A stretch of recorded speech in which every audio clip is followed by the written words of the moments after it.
لا شريك له والصلاة والسلام على من لا نبي بعده أما بعد فأعوذ بالله من الشيطان الرجيم بسم الله الرحمن الرحيم ولا تقولوا لمن يقتل في سبيل الله أموات بل أحياء ولكن لا تشعرون عن أوس بن أوس رضي الله عنه قال قال النبي صلى الله عليه وسلم إن الله حرم على الأرض أن تأكل أجساد الأنبياء عن عبد الله بن مسعود رضي الله عنه قال قال النبي صلى الله عليه وسلم إن لله ملائكة سياحين في الأرض يبلغوني من أمة السلام عن أبي الدرداء رضي الله عنه قال قال النبي صلى الله عليه وسلم نبي الله حي يرزق عن أبي هريرة رضي الله عنه قال قال النبي صلى الله عليه وسلم من صلى علي عند قبري سمعت ومن صلى علي نائيا فقد أبلغت عن أنس بن مالك رضي الله عنه قال قال النبي صلى الله عليه وسلم الأنبياء أحياء في قبورهم يصلون عن عبد الله بن عباس رضي الله عنهما قال قال النبي صلى الله عليه وسلم حياتي خير لكم ومماتي خير لكم تورز علي أعمالكم فما كان من حسن حمدت الله عليه وما كان من سيء استغفرت الله لكم اللهم صل على محمد وعلى آل محمد كما صليت على إبراهيم وعلى آل إبراهيم إنك حميد مجيد اللهم بارك على محمد وعلى آل محمد كما باركت على إبراهيم وعلى آل إبراهيم إنك حميد مجيد میرے نہایت واجب الاحترام بزرگوں، مسلک اہل سنت والجماعت سے تعلق رکھنے والے حضور نوجوان دوستوں اور بھائیوں، میں سب سے پہلے تو آپ حضرات سے معذرت خواہ ہوں کہ آپ کو کافی دیر تک انتظار کرنا پڑی، لیکن اس میں میرا قصور کوئی نہیں۔ ہم تو بر وقت راجن پور سے چلے، لیکن راستے میں نامعلوم کس وجہ سے روڈ بلاک تھا۔ ہم نے ایک رستہ، دوسرا، تیسرا جو ہمارے بس میں تھے وہ ہم نے رستے اختیار کیے اور جتنی رفتار اختیار کر سکتے تھے ہم نے کی ہے۔ میں تاہم پھر بھی آپ سے معذرت کرتا ہوں۔ وضاحت میں نے اس لیے کی ہے کہ بسا اوقات آدمی کے علم میں نہیں ہوتا تاخیر کیوں ہے، تو لوگ کہتے ہیں جی مولوی حضرات نخرے کرتے ہیں، حالانکہ ایسی قطعاً کوئی بات نہیں ہے۔ عذر تو ہر آدمی کے ساتھ پیش آتا ہے، اور جو معزز اور اچھے لوگ ہیں وہ عذر کو قبول فرما لیا کرتے ہیں، تو ہمارا عذر ہے، اس لیے آپ حضرات سے ہم معذرت خواہ ہیں، آپ اس پہ ناراض نہ ہوں۔ قرآن کریم کی ایک آیت کریمہ ذخیرہ احادیث میں سے 7 احادیث میں نے آپ کی خدمت میں تلاوت کی ہے۔ یہ بات سمجھانے کے لیے توجہ رکھنا، یہ بات سمجھانے کے لیے کہ اہل سنت والجماعت کا عقیدہ بحمد اللہ تعالی قرآن کریم سے بھی ثابت ہے۔ اہل سنت والجماعت کا عقیدہ احادیث پیغمبر صلی اللہ علیہ وسلم سے بھی ثابت ہے۔ اہل سنت والجماعت کا عقیدہ اجماع امت سے بھی ثابت ہے۔ اہل سنت والجماعت کا عقیدہ بطور تائید کے قیاس شرعی سے بھی ثابت ہے۔ چاروں دلائل بحمد اللہ ہمارے عقیدے پر موجود ہیں۔ اس وقت جس عقیدے کی وضاحت میں نے مختصر وقت میں آپ کی خدمت میں عرض کرنی ہے، اس عقیدے کا نام ہے حیات النبی صلی اللہ علیہ وسلم۔ نبی کریم صلی اللہ علیہ وسلم کا دنیا سے وفات پا جانے کے بعد قبر میں زندہ ہونا، اس کا تذکرہ قرآن میں بھی ہے، اس کا تذکرہ احادیث میں بھی ہے، اور اس کا تذکرہ روایات میں اجماع صحابہ میں بھی ہے۔ جو شخص اس عقیدے کو نہیں مانتا وہ قرآن کو بھی نہیں مانتا اور احادیث کو بھی نہیں مانتا۔ میں ایک بات سمجھانے کے لیے عرض کروں گا کہ لوگ قرآن تو کرتے ہیں، لیکن آپ کو شاید یہ نہ بتائیں قرآن کسے کہتے ہیں۔ لوگ حدیث تو کہتے ہیں، لیکن شاید یہ بات نہ سمجھائیں حدیث کسے کہتے ہیں۔ آپ حضرات دیہاتی اور سادے لوگ ہیں، میں بھی دیہاتی اور سادہ آدمی ہوں، تو میں بڑے آسان اور سادے الفاظ میں بات عرض کرتا ہوں تاکہ آپ کو بات سمجھ آئے۔ نبی کریم صلی اللہ علیہ وسلم اللہ رب العزت کے پیغمبر ہیں۔ پیغمبر کا معنی ہوتا ہے خالق سے بات کو لینا اور مخلوق تک بات کو پہنچا دینا۔ تو نبی بات اپنی طرف سے نہیں فرماتے، وما ينطق عن الهوى ان هو الا وحی یوحی۔ زبان اگرچہ پیغمبر کی ہوتی ہے لیکن بات تو اللہ رب العزت ہی کی ہوتی ہے۔ تو نبی پیغام دیتے ہیں۔ ہمارے سرگودا میں، آپ کے ڈیرہ غازی خان میں پیغام کے دو طریقے چلتے ہیں۔ ایک پیغام کا طریقہ یہ ہے کہ جس شخص نے پیغام دے کر بھیجا ہے، الفاظ بھی پیغام دینے والے کے اور مراد بھی پیغام دینے والے کی، اور ایک پیغام کا طریقہ یہ ہے الفاظ پیغام لے جانے والے کے اور مراد پیغام دینے والے کی۔ میں اس کی مثال یوں عرض کرتا ہوں کہ جیسے آپ کے یہاں جلسہ کبھی اشتہار چھپوا کے ہوتا ہے اور کبھی جلسہ بغیر اشتہار کے ہوتا ہے۔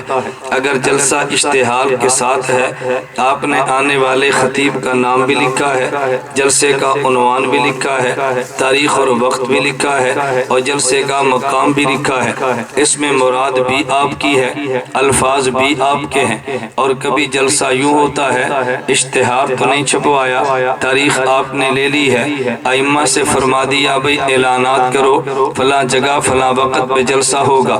اب ایک امام اعلان یوں کرتا ہے فلاں مسجد میں جلسہ ہوگا، فلاں حضرت صاحب خطاب فرمائیں گے۔ ایک امام اعلان یوں کرتا ہے فلاں مسجد میں بیان ہوگا اور مبلغ اسلام قرآن و حدیث کی روشنی میں بات کریں گے۔ ایک آدمی اعلان یوں کرتا ہے فلاں جگہ پہ جلسہ عام ہوگا، مختلف علماء سے خطاب کریں گے۔ دیکھیں ہر پیغام دینے والے کے الفاظ اپنے ہیں لیکن مراد تو آپ کی ہے نا، جلسہ ہوگا تو کبھی ایسا ہوگا الفاظ بھی پیغام دینے والے کے، مراد بھی پیغام دینے والے کی۔ کبھی یوں ہوگا الفاظ پیغام لے جانے والے کے لیکن مراد پیغام دینے والے کی۔ اگر یہ مثال سمجھ نہ آئے تو میں اس سے بھی آسان مثال اور دیتا ہوں۔ آپ شادی کے موقع پر دوست احباب کو جمع کرتے ہیں اور جمع کرنے کے دو طریقے اختیار کرتے ہیں۔ کبھی شادی کارڈ چھپوا دیتے ہیں، دوست احباب تک پہنچا دیتے ہیں۔ اگر آپ نے شادی کارڈ چھپوا کے بلایا ہے، اس میں مراد بھی آپ کی ہے، فلاں کے بیٹے کا فلاں کی بیٹی کے ساتھ نکاح ہے، فلاں وقت ہوگا آپ تشریف لائیں۔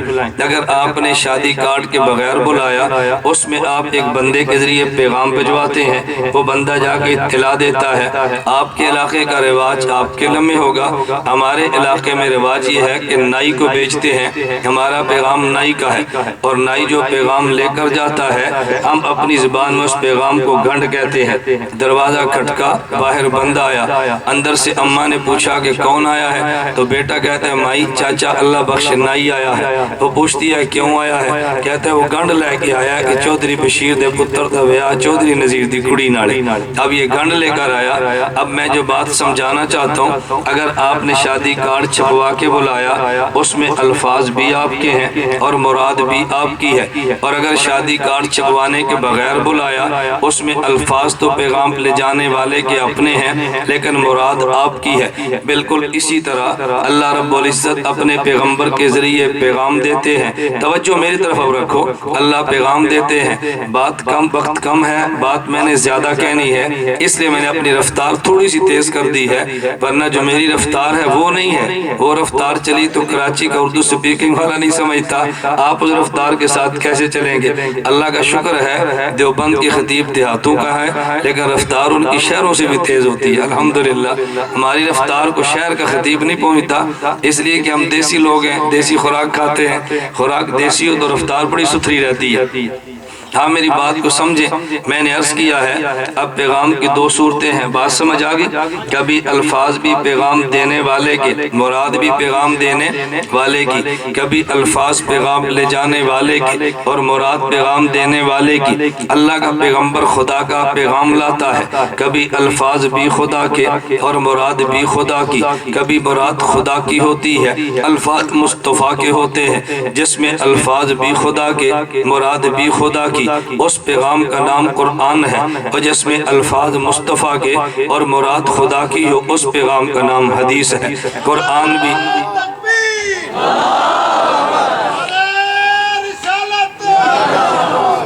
قرآن بھی پیغام خداوندی ہے۔ میں اس کی وضاحت بھی کر دوں، نعرہ لگا، نعرہ رسالت، ایک نے کہا محمد الرسول اللہ، ایک نے کہا یا رسول اللہ، تو یہ نعرے میں اختلاف کیوں ہے؟ اس لیے کہ آپ نعرے کا معنی نہیں سمجھے۔ اگر نعرے کا معنی سمجھتے جواب ایک ہوتا۔ کیا مطلب؟ اگر نعرہ لگتا ہے نعرہ تکبیر تو یہ پوچھتا ہے بتاؤ سب سے بڑا کون ہے؟ جو سارے لوگ کہتے ہیں اللہ اکبر۔ جب اس نے کہا نعرہ رسالت تو پوچھتا ہے تمہارا رسول کون ہے؟ جس کو معنی آتا ہے وہ کہتا ہے محمد رسول اللہ، جس کو معنی نہیں آتا وہ کہتا ہے یا رسول اللہ۔ اس نے پوچھا تمہارے رسول کا نام کیا ہے؟ اگر رسول کا نام محمد ہے تو نعرہ رسالت کے جواب میں کہو محمد الرسول اللہ، اور اگر تمہارے رسول کا نام یا ہے تو نعرہ رسالت کے جواب میں کہو یا رسول اللہ۔ اب میں لگواتا ہوں نعرہ تکبیر، نعرہ رسالت، بات سمجھ آ گئی نا؟ اب یہ نعرے کو بھی سمجھیں کہ نعرہ لگتا کیسے ہے۔ اس لیے جب نعرہ لگانے والا نعرہ لگاتا ہے ہمیں پتہ نہیں ہے کیا کہتا ہے تو لوگ اس میں اختلاف پیدا کرتے ہیں۔ نعرہ لگتا ہے خلافت راشدہ، کوئی کہتے ہیں حق چاری یار، کوئی کہتے ہیں حق سارے یار۔ میں نے کہا معنی جو نہیں سمجھا کہ جب لگایا نہ خلافت راشدہ، اس کا معنی یہ تھا پیغمبر کے وہ خلافہ بتاؤ کہ جن کی خلافت کا رب نے قرآن میں وعدہ کیا ہے، وہ سب کے ساتھ نہیں کیا، وہ چاروں کے ساتھ کیا ہے۔ اب خلافت راشدہ کا معنی حق چار یار ہوگا، حق سارے یار نہیں ہوگا، وہ تھے تو سارے ہی حق، لیکن خلافت کا وعدہ قرآن میں چار کا ہے۔ میں یہ بات اس لیے سمجھا رہا ہوں، اب ایک قرآن ہے اور ایک حدیث ہے، توجہ رکھنا۔ الفاظ خدا کے اور مراد خدا کی، پیغام کا نام قرآن ہے۔ الفاظ مصطفیٰ کے، مراد خدا کی، پیغام کا نام حدیث ہے۔ قرآن بھی پیغام خداوندی ہے اور حدیث بھی پیغام خداوندی ہے۔ قرآن کا ماننا بھی ایمان ہے اور حدیث کا ماننا بھی ایمان ہے۔ قرآن نہ مانے تب بھی بے ایمان ہے، حدیث نہ مانے تب بھی بے ایمان ہے۔ بلکہ میں ایک لفظ بڑھ کے کہتا ہوں کہ جو قرآن نہ مانے وہ بے ایمان نمبر 1 ہے، اور جو حدیث نہ مانے وہ بے ایمان نمبر 2 ہے۔ اب دونوں باتوں کو سمجھیں، قرآن کیا کہتا ہے، حدیث کیا کہتی ہے، تاکہ آپ سمجھ آئے قرآن و حدیث میں فرق کیا ہے۔ اب میں ایک مثال یوں دیتا ہوں، آپ قرآن کریم اٹھا کے دیکھ لو، اختلاف پیغمبر کی اولاد اور پیغمبر کے اہل بیت میں ہے۔ ایک طبقہ اہل تشیع کا تھا، اس نے کہا ہم نبی کی بیویوں میں سے، انہوں نے کہا جب ہم صرف 5 کو اہل بیت مانتے ہیں، نبی کی بیوی عائشہ خدیجہ کو، نبی کی بیوی عائشہ حفصہ کو، ہم اہل بیت نہیں مانتے۔ ان سے پوچھا بھئی تمہاری دلیل کیا ہے؟ اس نے کہا قرآن، اس نے کہا ہماری دلیل حدیث ہے۔ ایک بندے نے کہا نانا ہم پیغمبر کی بیٹیاں اہل بیت نہیں مانتے، ہم پیغمبر کی بیویاں مانتے ہیں۔ پوچھا تمہاری دلیل کیا ہے؟ کہتا ہے میری دلیل قرآن ہے۔ اب ذرا میری دلیل پہ غور کرنا، اللہ نے قرآن کریم میں فرمایا یا نساء النبی لستن احد من النساء، اے پیغمبر کی بیویوں تم میں سے کوئی نہیں ہے۔ اللہ نے قرآن کریم میں فرمایا انما یرید اللہ لیذھب عنکم الرجس اہل البیت، یا اللہ نے اہل بیت پیغمبر کی بیویوں کو کہا ہے۔ تو بعض لوگوں نے کہا پیغمبر کی بیٹیاں اہل بیت میں نہیں ہیں، اگر پیغمبر کی بیٹیاں اہل بیت میں ہوتی اللہ ان کا بھی تذکرہ قرآن میں کرتے۔ خدا نے قرآن میں بیوی کا تذکرہ کیا، اس کے بعد اہل بیت کا لفظ کہا، تو قرآن کہتا ہے پیغمبر کی بیوی اہل بیت ہے، جب بیٹی کو نہیں کہا تو ہم کیوں مانے؟ ایک اور طبقہ پیدا ہوا، اس نے کہا جی پیغمبر کی بیٹی اہل بیت ہے، حضرت عائشہ اہل بیت نہیں ہے۔ ہم نے پوچھا تمہاری دلیل کیا ہے؟ اس نے کہا جی حدیث پیغمبر میں موجود ہے، اللہ کے نبی نے جب مباہلہ کرنا چاہا، عیسائی آئے تو نبی پاک صلی اللہ علیہ وسلم نے، حضرت علی بن ابی طالب آئے، ان کو چادر کے نیچے لیا، حضرت زہرا آئی، ان کو چادر کے نیچے لیا، حضرت حسن آئے، ان کو چادر کے نیچے لیا، حسین آئے تو چادر کے نیچے لیا۔ پھر اللہ کے پیغمبر نے فرمایا انما ہؤلاء اہل بیتی، یہ میرے اہل بیت ہیں۔ اس میں عائشہ تو نہیں تھی، اس میں حفصہ تو نہیں تھی، اگر یہ اہل بیت ہوتے نبی ان کو چادر کے نیچے لے لیتا۔ ایک نے قرآن کو لیا ہے، اس نے حدیث کو چھوڑا ہے، ایک نے حدیث کو لیا تو قرآن کو چھوڑا ہے۔ دیوبند والے قرآن بھی لیتے ہیں، حدیث کو بھی لیتے ہیں۔ ہم نے کہا پیغمبر کی بیویاں اہل بیت ہیں، اللہ کے قرآن کی وجہ سے، پیغمبر کی بیٹیاں اور داماد اہل بیت ہیں، پیغمبر کی حدیث کی وجہ سے۔ قرآن بھی ایمان ہے، حدیث بھی ایمان ہے، اگر قرآن نہ مانے تب بھی بے ایمان ہے، اگر حدیث نہ مانے تب بھی بے ایمان ہے۔ ہم قرآن بھی لیتے ہیں، حدیث توجہ رکھنا، ہم قرآن بھی لیتے ہیں، حدیث بھی لیتے ہیں۔ چلیے دوسرا مسئلہ آ گیا۔ مسئلہ کیا تھا؟ اللہ رب العزت نے قرآن کریم میں فرمایا لا تقولوا لمن يقتل في سبيل الله اموات بل احیاء ولكن لا تشعرون، جو اللہ کے راستے میں قتل ہوتا ہے اس کو تم نے مردہ نہیں کہنا بلکہ یہ زندہ ہے، ولكن لا تشعرون، مگر تمہیں پتہ نہیں ہے۔ اب قرآن کریم نے کہا کہ دیکھو جو قتل ہوتا ہے اس کو تم نے زندہ کہنا ہے۔ اب ڈیرہ غازی خان کے دوستوں مجھے بتاؤ اللہ کے راستے میں قتل جسم ہوتا ہے یا روح قتل ہوتی ہے؟ بولیے نا، جسم قتل ہوتا ہے یا روح؟ تو پھر زندہ قتل ہونے والا جسم ہوا یا روح ہوئی؟ اب قرآن کریم نے بتایا کہ جسم زندہ ہے۔ ادھر صحیح مسلم میں حدیث مبارک آگئی، حضرت عبداللہ بن مسعود رضی اللہ عنہ فرماتے ہیں ہم نے اللہ کے پیغمبر سے پوچھا حضور یہ جو آیت ہے وَلَا تَحْسَبَنَّ الَّذِينَ قُتِلُوا فِي سَبِيلِ اللَّهِ أَمْوَاتًا، اس آیت کا معنی تو بتائیں۔ اللہ کے پیغمبر نے فرمایا کہ جب شہید قتل ہوتا ہے ارواحہم فی جیوف طیر خضر، شہید کی روح سبز پرندے کے پوٹ میں ہوتی ہے، لا قنادیل معلقۃ بالعرش، خدا کے عرش کے نیچے قندیل ہے، اس میں شہید کہ وہ پرندہ کہ جس میں شہید کی روح ہے پرندہ ہوتا ہے، تسرع من الجنت حیث تشاء، وہ جنت میں جہاں چاہے سیر کرتا ہے۔ اب اللہ کے پیغمبر نے بتایا شہید کی روح زندہ ہے مگر جنت میں ہے۔ اب لوگوں نے کہا ہم شہید کے بدن کو زندہ نہیں مانتے، ہم شہید کی روح کو زندہ مانتے ہیں۔ ہم نے کہا تمہاری دلیل کیا ہے؟ کہتا ہے حدیث مبارک میں تو شہید کی روح کی بات کی ہے، بدن کی بات تو نہیں کی ہے۔ میں نے کہا بالکل تم نے شیعوں والا چکر کھیلا ہے۔ شیعوں نے کہا ہم حضرت عائشہ کو اہل بیت نہیں مانتے، کیونکہ صحیح مسلم کی حدیث میں جہاں پیغمبر نے اہل بیت کا ذکر کیا وہ عائشہ تو نہیں تھی، حضرت فاطمہ تھی، ہم کیوں مانے؟ ہم نے کہا نانا حضرت امی عائشہ اہل بیت ہے پیغمبر کے قرآن کی وجہ سے، حضرت فاطمہ اہل بیت ہے پیغمبر کے فرمان کی وجہ سے، شہید کا بدن زندہ ہے قرآن کی وجہ سے، شہید کی روح زندہ ہے پیغمبر کے فرمان کی وجہ سے۔ شہید کو زندہ جسم کو کہتا ہے اللہ کا قرآن کہتا ہے، شہید کی روح کو زندہ پیغمبر کا فرمان کہتا ہے۔ اب میں کہتا ہوں دیوبند کا عقیدہ ہے ہم شہید کے بدن کو بھی زندہ مانتے ہیں، شہید کی روح کو بھی زندہ مانتے ہیں، شہید کے جسم کے زندہ ہونے پہ دلیل قرآن ہے، شہید کی روح کے زندہ ہونے پہ دلیل پیغمبر کا فرمان ہے۔ جو قرآن نہیں مانتا بے ایمان ہے، جو حدیث نہیں مانتا وہ بھی بے ایمان ہے۔ لیکن قرآن نہ ماننے والا بے ایمان نمبر 1 ہے، حدیث نہ ماننے والا بے ایمان نمبر 2 ہے۔ جو شہید کی روح کو زندہ نہ مانے وہ بھی بے ایمان ہے، اور جو شہید کے جسم کو زندہ نہ مانے وہ بھی بے ایمان ہے۔ بات ٹھیک ہے غلط؟ بولیے نا ٹھیک ہے غلط؟ شہید کا جسم زندہ یا نہیں؟ روح زندہ یا نہیں؟ جسم زندہ دلیل کیا ہے اور روح زندہ دلیل کیا ہے؟ حدیث۔ ہم نے قرآن کو بھی مانا، ہم نے حدیث کو بھی مانا۔ چلیے وقت تھوڑا ایک اور بات سمجھے۔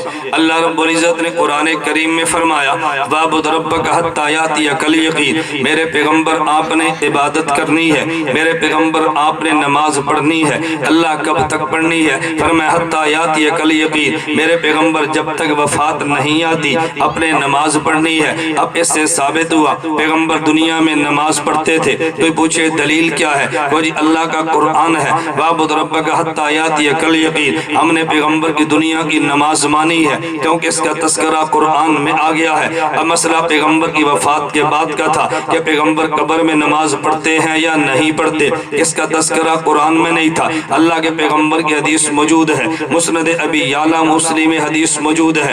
انس بن مالک رضی اللہ عنہ فرماتے ہیں نبی پاک صلی اللہ علیہ وسلم نے فرمایا الانبیاء احیاء فی قبورہم یصلون، انبیاء قبروں میں زندہ ہیں، انبیاء قبروں میں نمازیں بھی پڑھتے ہیں۔ اب ایک نبی کی نماز دنیا والی ہے، ایک نبی کی نماز قبر والی ہے۔ ہم نے نبی کی دنیا والی نماز کو مانا ہے قرآن کی وجہ سے، ہم نے قبر والی نماز کو مانا ہے پیغمبر کے فرمان کی وجہ سے۔ جو نبی کے قرآن کو نہیں مانتا وہ بھی بے ایمان ہے، اور جو نبی کے فرمان کو نہیں مانتا وہ بھی بے ایمان ہے۔ تو میں نے کہا دونوں باتیں ذہن نشین کر لو، شہید کا جسم زندہ ہے، اس پہ دلیل قرآن ہے، شہید کی روح زندہ ہے، اس پہ دلیل پیغمبر کا فرمان ہے۔ نبی دنیا میں نماز پڑھتے ہیں، اس پہ دلیل قرآن ہے، نبی قبر میں نماز پڑھتے ہیں، اس پہ دلیل نبی کا فرمان ہے۔ اور ایک آدمی وہ ہے جو شہید کے جسم کو زندہ نہیں مانتا، انکار قرآن کا کرتا ہے، اور ایک بندہ وہ ہے جو نبی کی قبر میں نماز نہیں مانتا، وہ انکار حدیث کا کرتا ہے۔ تو قرآن نہ مانے تب بھی بے ایمان ہے، حدیث نہ مانے تب بھی بے ایمان ہے، اور جو قرآن بھی نہ مانے حدیث بھی نہ مانے وہ اکارہ نہیں، وہ دوہرا بے ایمان ہے۔ بات سمجھ آئی؟ میں کو ڈر کے نہیں کہہ رہا، جرات کے ساتھ کہہ رہا ہوں، جرات کے ساتھ، دن دہاڑے کہتے ہیں۔ میں کہتا ہوں جس نے جو کچھ کرنا ہے ہمارے ساتھ اب کرو، تمہارے شہر میں ہمارے جان کے بعد خسر بسر مت کرنا۔ تو بات سمجھ آئی کہ نہیں ہے؟ ہمارے جانے کے بعد خسر مسر مت کرو۔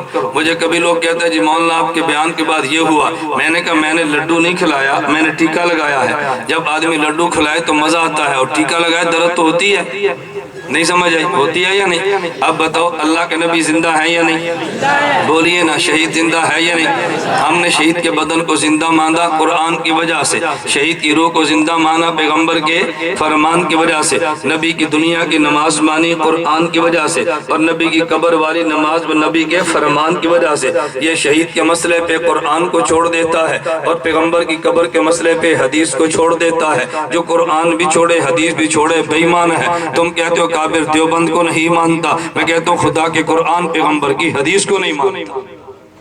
بات ٹھیک ہے غلط ہے؟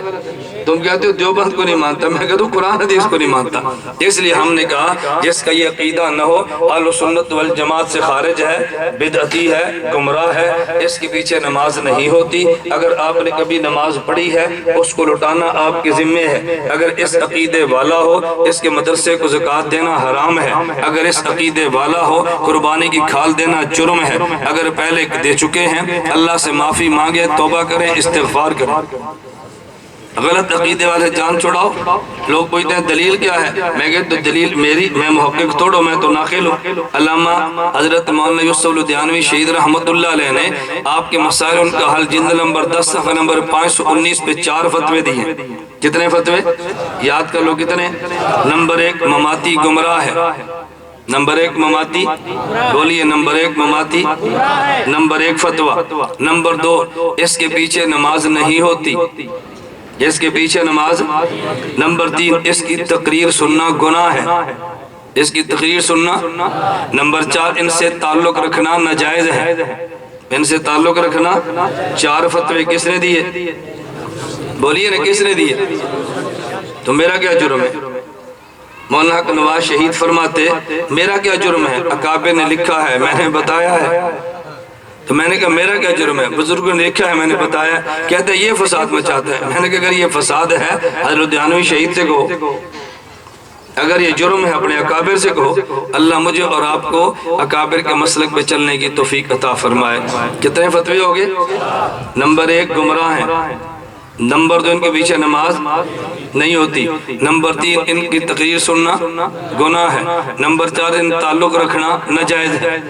مجھے ایک بندہ کہتا ہے جی شادی کر لیں، میں نے کہا شادی کرنے سے تعلق ٹوٹتا ہے یا بڑھتا ہے؟ کہتا ہے جی بڑھتا ہے۔ میں نے کہا حضرت فرماتے ہیں ناجائز ہے۔ اب میں بتاؤں کر لے یا نہ کرے؟ وہ جن کی ہو چکی ہیں میں نے کہا اس پہ استغفار کریں، اور میں کیا کر سکتا ہوں؟ اللہ مجھے اور آپ کو بات سمجھنے کی توفیق دے۔